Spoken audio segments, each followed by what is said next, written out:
What's up, man? Donnie Baker here with the LPR Sound Foundation. Today, I want to talk to you a little bit about what it takes and what you have to do to send your tracks to a mix engineer to get your songs mixed, mastered, etc., etc. So I'm going to give you a couple of tips on what I'm looking for as a mix engineer when you send your tracks to me. If you're ready to go take a look at these things, let's go. So here we are. This is a Pro Tools session, and I've been working in a Pro Tools session. Let's say I'm a producer. I've been working in a Pro Tools session. These are actually drums, okay? And I want to send all of these tracks off to a mix engineer to get them mixed. Now, my mix engineer is using Logic. He's not using Pro Tools, and vice versa. If you're a producer and you've been making beats and you've been making all your music in Logic, and you want to so let's say you want to send your files to me, I need these files to come in as I want to use Pro Tools. Okay, so here's the easiest way to do this. First of all, make sure all your tracks are labeled properly. Okay, that's one of the biggest things. If someone sends me files to mix and they are not labeled, they come in as audio 1, audio 2, audio 3, etc., I'm going to send it back to you. I'm not going to go through and take the time to have to solo each item and find out what it is. And then if we're mixing an R&B song, it's really confusing. We might have 25 tracks of background vocals. I don't know what they are. I don't know. Is it a harmony? Is it a double to the harmony? Is it a triple to the harmony? Is it a harmony to the harmony? It's you see where I'm going with this, right? So the easiest way to do, make sure your tracks are labeled properly. Make sure that you select from bar 1, beat 1, from the beginning of the song. You see where my cursor is here? And then I'm going to bring it to the beginning of the song. I'm going to select all of my tracks. There's a couple of ways to do this. One way to do it in Pro Tools is just select across it. Okay? Now I'm going to consolidate all my tracks. In Pro Tools, I'm going to use the key commands Shift and Option and the number 3. Now they are all labeled properly.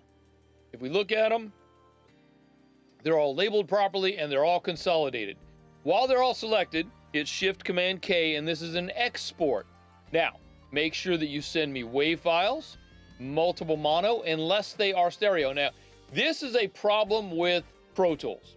If you have stereo files, such as this one, this is a stereo file, this is a stereo file, and this is a stereo file. We need to have these separate. So we need to move these all down together. I want to keep all my stereo files together and all my mono files together. Okay, here's a mono file, here's a mono file. All the rest of these are mono files. So I'm going to select all of my mono files. I'm going to Shift Command K, and I'm going to send them as WAV files and multiple mono, and I want to send them at the bit depth and sample rate of the session, which this one is 24-bit, 48K. Then I'm going to choose where I want to send them. I'm going to make a new folder on my desktop, and I'm going to call this Files for Transport. And then I'm going to send them there. That's where I'm going to send them. I'm going there, Files for Transport, and I'm going to export.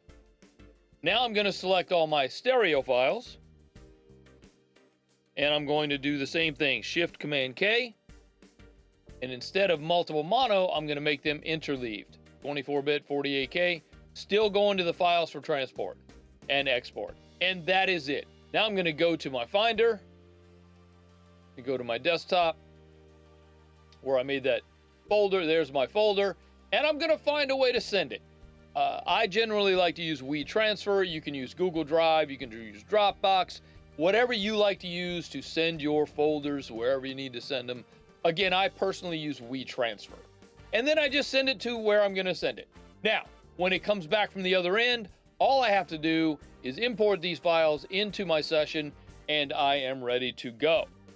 So regardless of the DAW that you're using to create your music, it's pretty much the same. It's pretty much the same. I happen to be using Pro Tools today. So just 1, make sure your files are labeled. 2, make sure your files are consolidated from the beginning of the song. Then make sure that when you output at the desired bit depth and sample rate. You will be coordinating with your mix engineer on that. Let's say you've created everything at 16-bit 44.1. That's what your file should be made. and then put them in a folder and send that folder off to your mix engineer. And then as soon as your mix engineer gets them, he's going to start mixing. And as soon as he starts mixing your stuff's going to sound awesome. I can't wait to hear what you do with this.